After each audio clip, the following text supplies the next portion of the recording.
মরহুম ইঞ্জিনিয়ার ওমর গোলাম রাব্বানী কালজয়ী এক মহান ব্যক্তিত্ব, একটি অবিস্মরণীয় নাম, যিনি বাংলাদেশে থ্যালাসেমিয়া চিকিৎসা ও প্রতিরোধে অসামান্য অবদান রেখেছেন। বাংলাদেশে থ্যালাসেমিয়া আন্দোলনের পথিকৃৎ এই মানুষটি তার সারাটি জীবন উৎসর্গ করে গেছেন কিভাবে থ্যালাসেমিয়া রোগীরা বিনামূল্যে কিংবা স্বল্প খরচে আধুনিক চিকিৎসা নিয়ে দীর্ঘদিন বেঁচে থাকতে পারে, পাশাপাশি ব্যাপক জনসচেতনতা সৃষ্টি করে রোগটি প্রতিরোধে কার্যকরী ব্যবস্থা গ্রহণে। সালটা ১৯৪৩। খুলনা শহরে সরকারি চাকরিজীবী আই.এম. গোলাম রাব্বানী এবং সালেমা খাতুনের ঘরে জন্ম নেন ওমর গোলাম রাব্বানী। খুলনা শহরে বেড়ে ওঠা মেধাবী ওমর গোলাম রাব্বানী ১৯৬৬ সালে বুয়েট থেকে ব্যাচেলর ডিগ্রি শেষ করে কানাডা ও যুক্তরাজ্য থেকে উচ্চতর শিক্ষা সম্পন্ন করে দেশে ফিরে আসেন। ১৯৭৩ সালে বিয়ে করেন তাহমিনাকে। বিয়ের বছরখানেক পর ঘর আলোকিত করে মেয়ের জন্ম হয়।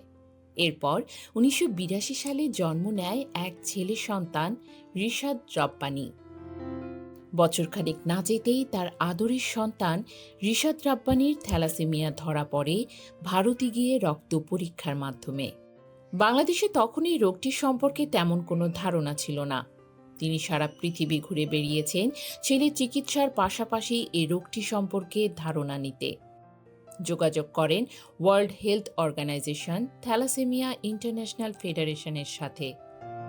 পরবর্তীতে দেশি বিদেশি বিশেষজ্ঞদের পরামর্শে কিছু সংখ্যক থ্যালাসেমিয়া রোগী ও তাদের পিতামাতাদের সমন্বয়ে ১৯৮৯ সালে গড়ে তোলেন বাংলাদেশ থ্যালাসেমিয়া সমিতি এবং যথাযথ কর্তৃপক্ষের অনুমতি ও আধুনিক চিকিৎসার গাইডলাইন অনুযায়ী ১৯৯৪ সালে নিজ বাসায় ৩টি বেড নিয়ে বিনা খরচে প্রতিষ্ঠা করেন রক্ত পরিসঞ্চালন কেন্দ্র। সেই থেকে হাঁটি হাঁটি পাপা করে বাংলাদেশ থ্যালাসেমিয়া সমিতি ও হাসপাতালের আজকের এই অবস্থান। ২০০৪ সাল, মাত্র ২২ বছর বয়সে তার আদরের সন্তানটি মৃত্যুবরণ করেন। পিতার কাঁধে সন্তানের লাশ, কিন্তু তিনি থেমে যাননি। শোককে শক্তিতে রূপান্তরিত করে এক সন্তান হারিয়ে হাজারো সন্তানকে বাঁচানোর উদর্গ বাসনা নিয়ে ছুটে চলেছেন পৃথিবীর বিভিন্ন প্রান্তে। যখন দুইজন বাহক বিয়ে করছে তখন তাদের বাচ্চা রোগী হতে পারে, হওয়ার সম্ভাবনা বেশ। এখন এই বাহকের বিয়েটা যদি বন্ধ করা যায় তাহলে কিন্তু রোগীটা হবে না। কোনো প্রতিবন্ধকতাই উনাকে এই মহতী উদ্যোগকে থামাতে পারেননি।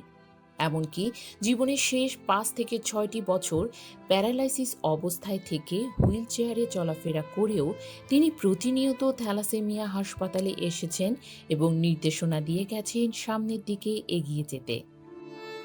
কিন্তু নিষ্ঠুর বাস্তবতাকে মেনে নিয়ে সমগ্র থ্যালাসেমিয়া পরিবারের সদস্যদের কাঁদিয়ে ২০২২ সালের এপ্রিলে তিনি চিরদিনের জন্য চলে গেছেন এই নশ্বর পৃথিবী ছেড়ে।